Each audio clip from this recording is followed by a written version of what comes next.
Welcome back to the channel, where I talk to the people behind Australia's franchises, asking them the real questions as to what makes their franchises tick and why you should consider buying into their network.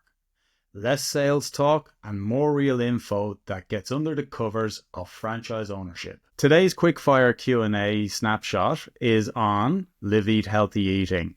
If you want to see you're a good fit to Liv Eat, take the assessment via the link in the description. Or if you want more information about the business, head over to hatch.com, search for Liv Eat, hit the inquire button, and we'll send you the franchise information pack and introduce you to the team over there. Today, we're joined by Chris and Troy, who are the co-managing directors of Liv Eat. Chris and Troy, thank you so much for taking your time to help us unpack Liv Eat. Morning, David, and thanks for having us. Jumping into the company overview, can you give us an understanding the history of Liv Eat? When did it start? Where did it start? What was the vision? What was the mission? And then the second part of that is, where are we going in the future? What's the next 5-10 years look like? So the vision of Liv Eat is myself, Chris, and Jess, who are the founders of Liv Eat. Back in 2005, pretty fresh out of schooling. Chris and Jess had finished up at uni, and we, I guess, all shared common interests and goals as far as, trying to live a healthy lifestyle and live the best of it. Best of lifestyle, healthy mind, healthy body, active lifestyles, all the rest of it. So I think from our own commonalities that brought us together there, we all had a big interest in business as well, and entrepreneurship. So that was the beginning of the journey where we wanted to go into business together. So it could have been anything from food to sales or whatever industry, but food was probably a common denominator, and we identified a gap at the time in certainly in the Tasmanian market, but in the Australian market for healthy eating. There was probably not a lot around at the time. So fast forward to 2025, how many locations are we?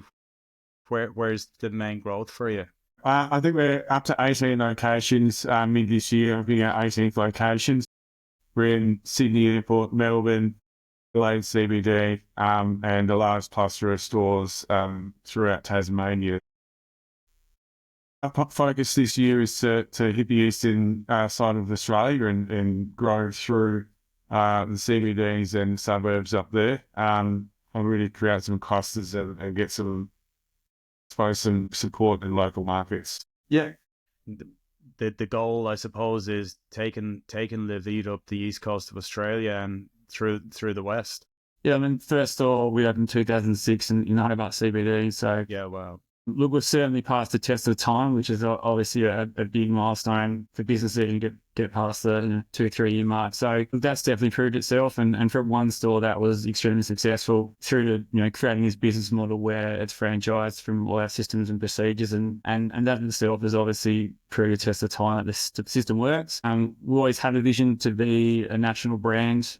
Starting in Tasmania, we really had to keep our backyard in order, so to speak. Yep. So obviously very, very important for us was to grow the brand in Tasmania, which we've sort of achieved over that period of time. We only started franchising back in 2017. We identified that the model to grow for Liv Eat was the franchise model. Obviously, there was conversations around going down a company model, but the way we've structured and set the business to maximize the success of the business really needs a passionate operator and owner in the business who has skin in the game, and they're always going to outperform generally a manager or employee for a company. So we identified that was probably the model for us, where to maximize the performance, the model is where we went down the franchising path. So once we finished the Tassie market expansion, we sort of started to look beyond our borders here, which is why we just started in Blackman. So as Chris mentioned, we've got stores in 3 states at the moment. We are working on an opportunity in Western Australia too. Bit of a distance for us there, but we've got some very strong resources and team behind us. It was probably more pitched to us to do the WA market. We've got, due to, I guess, the caliber and the credibility that the team behind us. Yep. It was hard to say no. So we obviously want to commit to something if we know we can give it everything. And so that's why we're really supported by a strong team there in WA. But outside the WA market too, there's just huge opportunity and growth up the east coast of Australia, which is we're a lot more familiar with that market, both from our locations and I guess the lifestyle, culture and people. So we'll obviously go to where we're more familiar. We don't want to take a too big risk. We'll grow sustainably at the right. Good. It's good to hear. Good to hear. Moving on, product service offering. I know you have it in the name healthy eating, but what would you say is your core product?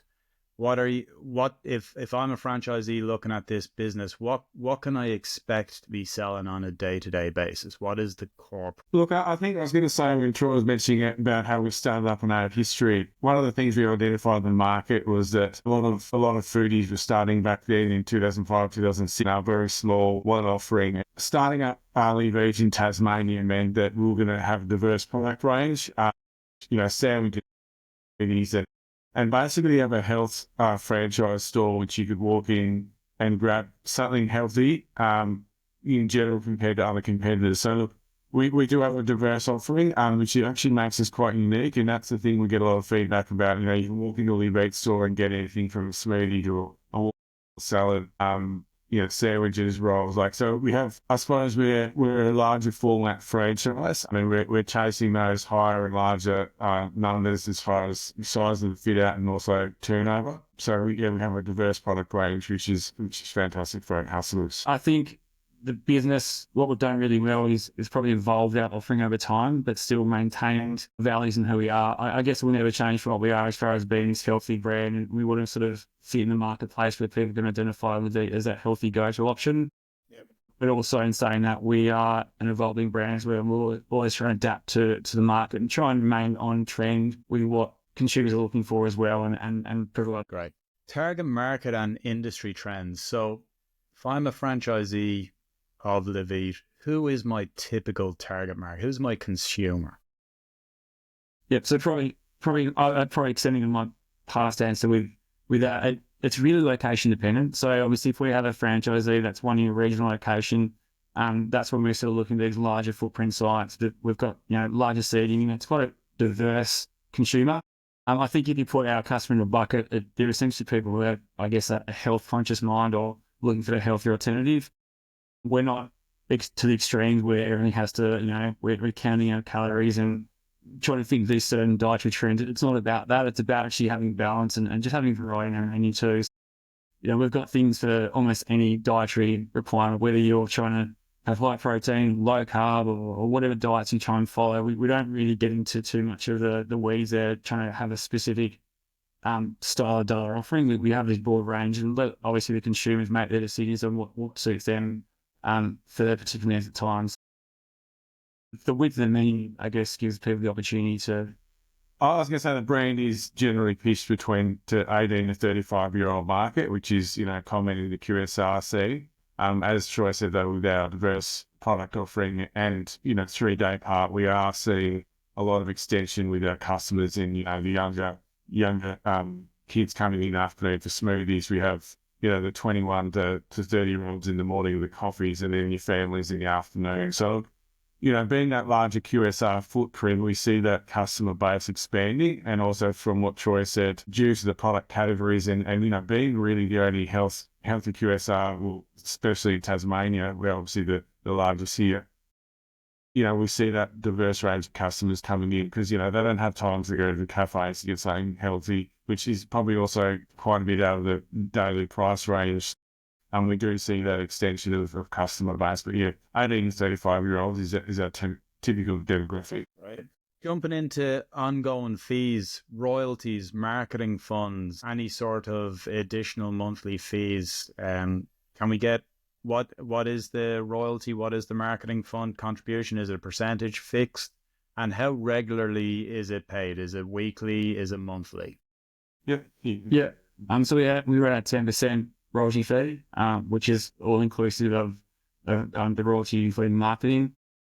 As far as the marketing, from a very broad perspective, our head office and our marketing team are responsible for campaigns, generally more around brand awareness down to call to action marketing, which we obviously do at store level, whether it be signage or social media campaigns, ads, all that type of thing. So our team are responsible for all that type of marketing. Where the franchisee really comes into play is in that local area market. We really encourage, and it is a requirement as well, to have a minimum spend per year at a local area marketing level. It's $5,000 at the moment.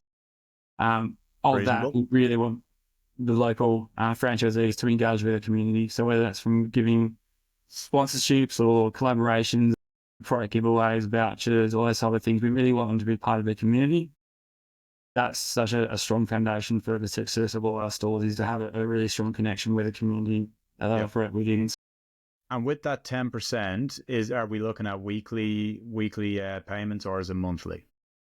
I think it's generally paid weekly. Yeah, so weekly is the rotation. Yeah. So it's just set up as a direct debit. Training and support provided to franchisees. This is, again, I say it in every video, this is the most anxious and nervous time of a franchisee after they've signed the franchise agreement. Yep. This is them potentially, if they're not involved in hospitality or the industry, they're now starting on a new journey. Can you talk to me, what does the onboard training look like? Are we starting 6 weeks out, 4 weeks out?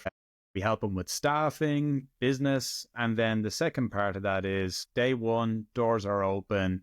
What can a person expect from Liv Eat franchise moving forward for support?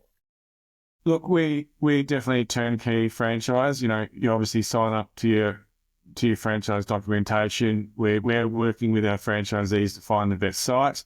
From there, Liv Eat head office organises the build, everything to open the doors. Depending on the franchisees, you know, how much training they have. We've had franchisees who have never worked in food at all before, coming from sales or IT background. They may require, you know, 6 to 10 weeks working in the store off and on, but also just getting familiar with, you know, working with customers, and customer service is actually the biggest thing. So our team will then create a training roster in collaboration with the franchisee with their team, and obviously we sort of indicate whether we think the team's good enough or we have to upskill a few of the staff members. They generally, out of opening crew about 25 to 30, we might train in 5 on site in one of our stores for about 2 weeks. And then the rest of the training is done once the store is built. We bring in the teams, we run multiple shifts, and that probably goes on for about 5 to 10 days, once again, depending on the team and location. So kind of like a soft launch approach where we're not fully open, but we're training the staff in there. Yeah, train behind closed doors, absolutely. So as we're prepping, we're making dummy products, we're customer role playing, type of interactions with the staff to make sure they're ready for open. From there, obviously our team then decide whether we're ready to go. You know, we've never missed an opening day yet, touch wood. And we open the doors with usually quite a bit of our head office team behind there as well. So maybe 3 to 5 of our team behind the counter. They're assisting the franchisee and the staff, just making sure everything's running smoothly. So they sort of stick around for 5 to 14 days, depending once you get on how everything's going. Could be super busy. It could have some teething issues with equipment, you know, and our team will liaise all those issues until everyone's pretty stable. Once the franchisee and the team are feeling comfortable, they generally, you know, do a report on all the team members and walk away. Everything keeps running smoothly. From there, we're obviously constant contact with the franchisee and the team to make sure everything is running smoothly. Keeping our first 100 days are super important to us and our customers to make sure that we're doing everything right. And that's, you know, constant 5-star reviews, good feedback, products are going out fresh and hot or right temperatures, all those little things that make customers come back the next day and keep those doors open. So from there, that's obviously the opening experience. Once again, just recapping, turnkey for the franchisee. From there, head office, obviously, you know, the support ranges from marketing to new product development to, you know, our team is specialising in all our IT systems, from our POS systems to our apps, you know, our HR systems. Like there's actually quite a lot that a franchisee is getting as far as support. I mean, all franchise systems do it. I think the common thing we get is people probably don't understand the volume of work it takes to learn even a POS system or a HR system. Between our team, there's 10 or 20 years of experience just in each system collectively, shall I say, which is actually, you know, a big thing, and it saves the franchisees a lot of time and a lot of heartache. So, yeah. Good. Yeah. Sounds pretty hands-on. Okay, we're open. Day in the life of a franchisee. What does it look like? Am I rocking up there at 7 o'clock, 6 o'clock in the morning for the breakfast trade? What do I expect to do during the day? What's my role as part of the franchise? What's my role in the business? Look, it's yeah, being a franchisee, working in your store is choose your own journey. Obviously, you can lean towards areas where you enjoy the most, but as Chris alluded to, ultimately we have to ensure that the customers are happy and the staff are happy. I think when we treat our people right, they obviously treat the customers right. There are core values, but when it comes down to the day in the life of, one thing that really focus on a lot is probably having that work-life balance. Yeah. I don't think buying into a business or a franchise shouldn't be a life sentence. Yeah. You shouldn't have to grind yourself to the bone. It's actually about the experience and to create further opportunities too. So what we really do encourage is a franchisee to work almost a standard working week. And as a business owner, good luck defining what that is. When it comes to a roster, if they're doing the 44 hours a week, that's sort of the goal. But I mean, it is up to them. If they love the business so much and they want to work 50, 60, 70 weeks, they can do that. We don't encourage it though, because obviously we do really focus on that work-life balance. But if you're just doing a standard 40-hour week, again, it depends on what other communities have outside of life, if it's found or not. But generally speaking, if you're just working a 5-day week, your 8-hour shifts, again, it might vary from coming in the morning, switching the lights on, firing out the kitchen, getting prep happening. Generally, with our franchisees, we do prefer our franchisees to have that customer-facing role. Obviously, the business is split up into a back of house and a front of house. Say the franchisees do get exposure to both. They do have the training in both those areas, but we also do know that the real value in the business is actually having the franchisees on the customer, with the team, engaging with the customers there. That's where the real value is, to build that rapport relationship. So, your morning can start from coming in there through, setting up, going for your breakfast tray, your coffees or your brekkie items. And then it's almost just doing your changeover, moving into your lunch offering. And then obviously, I guess, going through your busy lunch service, your peak trade, and then, winding down for the afternoon and doing another changeover for your dinner time service. Yep. And look, as I said, the scope is you can do mornings through to the early afternoon, or you can start later and work through to the evening. A lot of it does work around the lifestyle. Really, yeah, pick your own flexibility. Yeah, but... so really flexible. Obviously, we do want the franchisees to be there in the peak time of the business. Obviously, we don't want around the quiet times, because the opportunity is when the store's really busy. That's when you can obviously identify the team and, the gaps in the team, the opportunities where they need further training and development. Obviously, it's just being in those peak times to really capitalise on the turnover. Right. Staffing requirements. So let's talk about total number of staff that's required, that they don't have to be rostered on, but I'm expecting, roughly, and I know all operations would be slightly different, but on average, how many do you reckon you have on the books? And then at any one time during your busy trade, how many of those people are rostered on? Yeah. Look, it obviously depends a lot on store location, size, turnover, but as a general rule, 25 to sort of 40 staff. The busy stores can comfortably have 40 to 45 on the roster. There's the smaller stores, which is a bit to do with the size of the store, but also the turnover. They might have 20 to 25 staff. That's obviously on the roster. As far as a given day, again, depends a lot on the store, but generally speaking, there might be 12 to 14 staff rostered on per day. And at any given time, there could be anywhere between sort of 4 to 8 staff. So the way the stores operate is that a lot of the prep's done in the morning. We obviously want to maintain the freshness and the quality of the produce. And then a lot of the labour transitions to the front of house, which is really just in the service of the food, doing, assembly of the items. That's the general rotation of the store. And as I said, if it's one of the busier stores, we can have 8 staff on the counter serving, making up food. And are we looking for chefs? No. No. Okay, so in general, I mean, the Liv Eat model is quite easy to run. As I said, we've got franchisees who have never touched food. Yeah. Wow. I mean, having food trained staff is certainly helpful, and you can skip a lot of training. I mean, that's just down to the basic things about food handling. Look, I'm not sure any of our stores at the moment have trained chefs in the kitchen. I think they're all just prep or general kitchen food handlers. So if you follow the systems and follow procedures, it is a simple business to run. Excellent.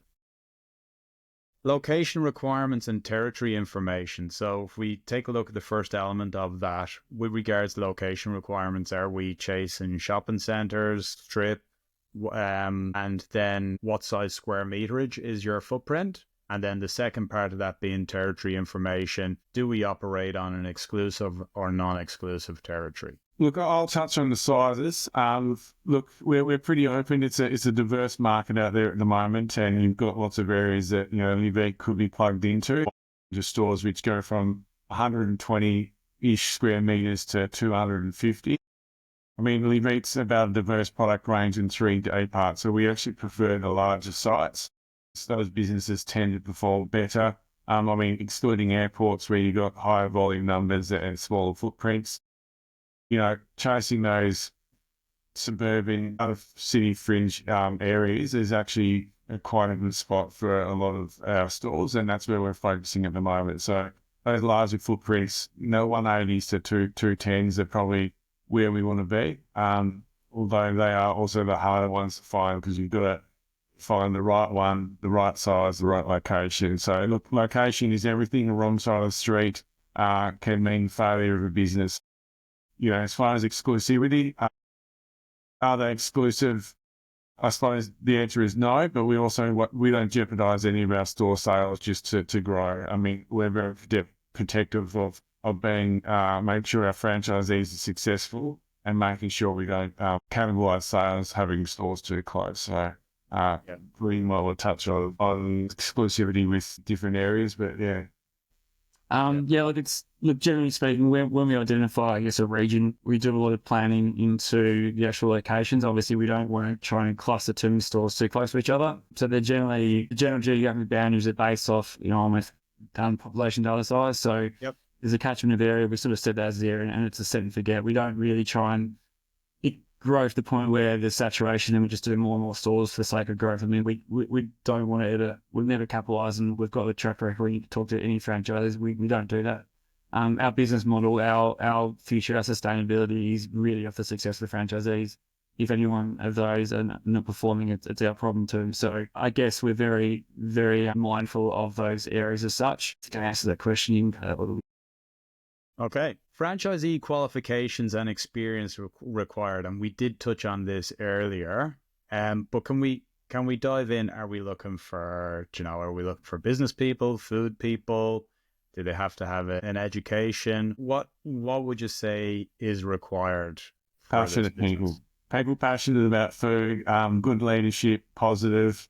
They're things that make a good business owner. I mean, you don't need any qualification to run a food business. You just need to be passionate about what you do, passionate about your customers, and some belief in the brand. You want to be able to get up every morning and want to serve the customers and provide fresh, healthy food. If you don't have those core beliefs or values, I suppose you might lose interest in what you're doing. So, I mean, we've been doing this for 20 years, and I think Troy and I and our whole office team and our staff is the culture of what we do. We enjoy providing that service and those products to our customers and try and make them the best that we can as a healthy QSR.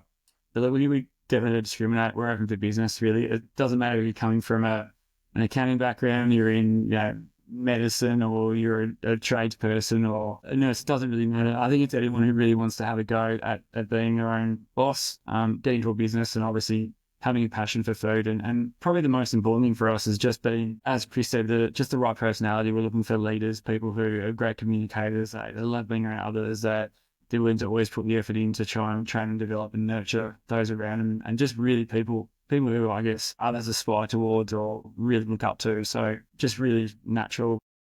People.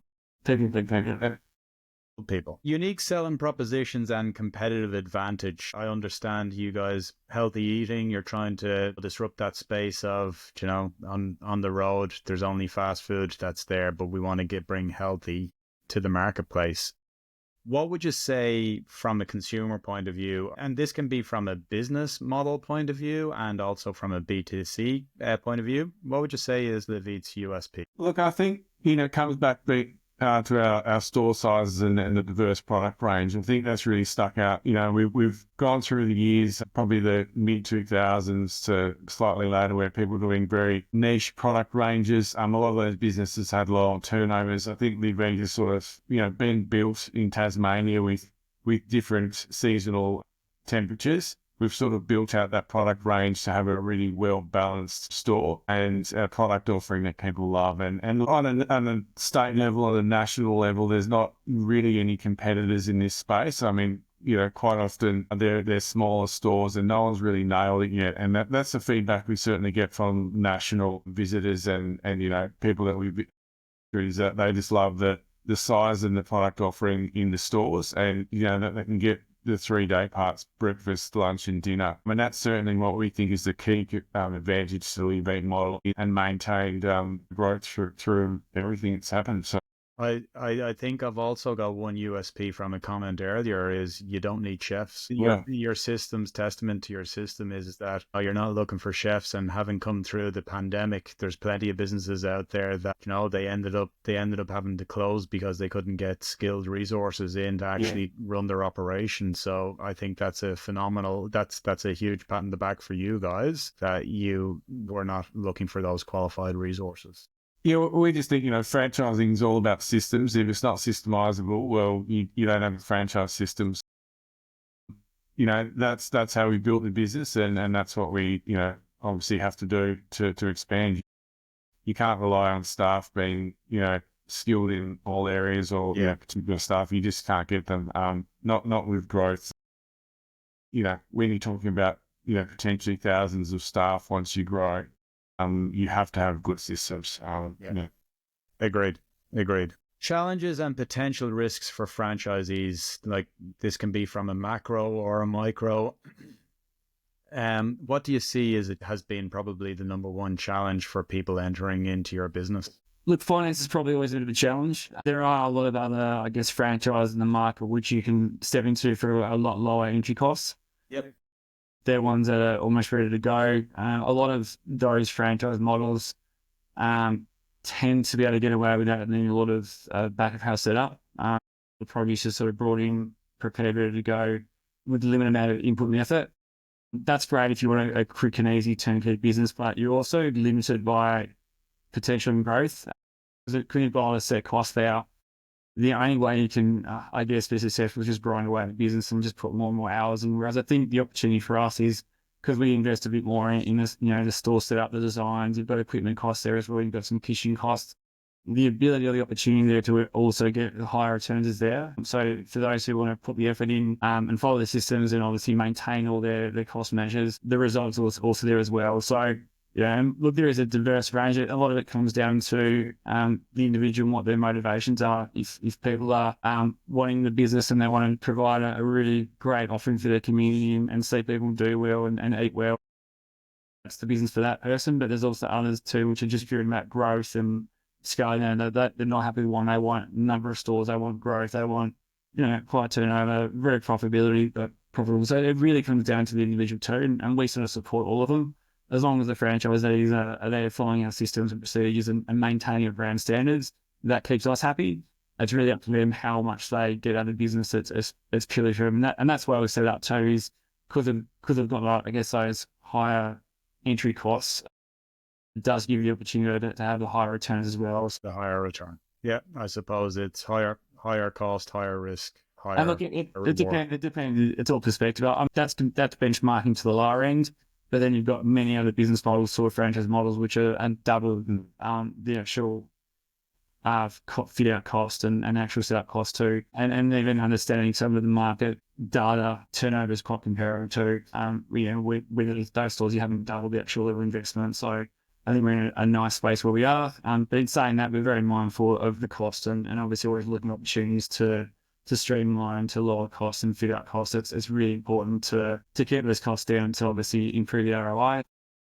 I was just saying, main risk to any business, and certainly not just Liv. I mean, we know that from WA to Sydney Airport to Melbourne, we see all our stores that the model works. It works on a national level. It's all about getting location. So the risk to any business is picking the wrong location, and that is the hardest bit, and that's the bit we take slowly. We're not here to grow quickly and have a large amount of small sites that just do nothing. We want some long-term franchisees in profitable businesses with, the scope to be able to live a balanced life. And that's not, those medium to larger size franchise stores allow you to do that, because you can have your 5 to 15 staff on a day, depending on how big your store is, and actually become a leader and grow the business. And that's the space we've been in for quite a while, the bigger format stores. But it comes back to you finding those sites to reduce the risk for the franchise. I think probably from a macro level too, it's probably just maybe the market volatility with fresh produce. Obviously there's a lot of other models out there where things are manufactured, your factory comes in a box, you peel the lid off and it's ready to serve. So those ones, obviously, there's a lot more stability in the supply because obviously there's a big supply chain there and lots of manufacturing processes going on. So I guess in our space, seasonal avocados. Yeah, so the seasonality does present its challenges. It just, market spikes and then that does affect the business. But in saying that, that's where I guess we've got the breadth of the menu there as well. Yeah, if there's avocado issues, for example, you mentioned, we can quite easily get by without the avocado in a few products. We're not just a business that sells avocados. The adaptability, I guess, of the menu allows us to sort of pivot to those market trends and changes too. And obviously, I guess with the resource and the team we've got behind us in head office, we're very aware of those things too. So we can quite quickly react to those market conditions. Excellent. Right, finishing on a high. Testimonials or success stories, and this can be about yourselves as a brand, as a business, or it can be about a franchisee that you've saw. I think the fact that you guys are coming up to approaching 20 years in business is a testament to itself, rigidity about the business. But what have been some really impressive stories that you've gone, do you know what? I'm incredibly proud of that moment. It's a lot. Yeah. I think our low failure rates, the stores opening up and having instant success from a local scale and national scale, we took a while to jump across the ditch, but we did want to make sure that, the brand was solid. And then going into Sydney and Melbourne airports has definitely shown us from open day that customers want our product and our service and the concept. So that's probably one of the biggest things. Our franchisees doing well and some of them being multi-store owners is also credit to the brand. We've got some of our head office staff. We've got 3 head office staff now, all franchisees. Well, there you go. Yeah, so one of our staff franchisees started with us when he was and he's just started his own store and he works with us in head office and incredibly successful store. And it's a management run store. He actually runs it. We allow franchisees can allocate managers to run their store as long as it's going smoothly and that they're satisfied, we're satisfied, that can happen. His store is one of the shining successes in the group with 5-star reviews and just kicking a lot of goals as far as business metrics. So that's, I suppose, a pretty proud moment that, someone so young can come through the brand, grow, invest in the brand and be part of it. So. I think probably the nostalgic or sentimental, probably just the journeys, just us being part of people's journeys, both from our team and our customers. At a team level, as Chris mentioned, we've had staff who've started off literally working as their first job in the kitchen, doing dishes, and now being a store owner. And there's been a big journey to get to that transition point too. So I guess the career and the opportunities and the values that we teach people too. Obviously, a lot of younger workforce coming in, first job, second job, there's a lot of real values there around teamwork. You're just giving everything you've got, being the best version of yourself. So I think for us, it's just that those journeys and being part of it is really special for us from all the different levels. And from the customer perspective, it's the same thing as relationships. Like, even though we're in a head office now, we spent many years ourselves working in the stores and counters, and quite often I'll go in from our stores and see a customer I haven't seen for years. He used to come to our very first store and stop and have a quick chat to them. So I think us having Liv Eat part of their life as well. And for us, Liv Eat's more than just about healthy eating. It's also a lifestyle, the choice. So for those who want to, really focus on that lifestyle and really look after themselves we talk a lot about healthy mind, healthy body. It's really important to us as well about what you put in. And that's why we're so proud of what we've done for the brand. I personally Liv Eat every day. That's all I live off. I actually miss it when we go on holidays to not eat healthy. It's amazing how, for us to eat healthy, how limited opportunities there still are out there, short of having to, go through your steps yourself and produce my food.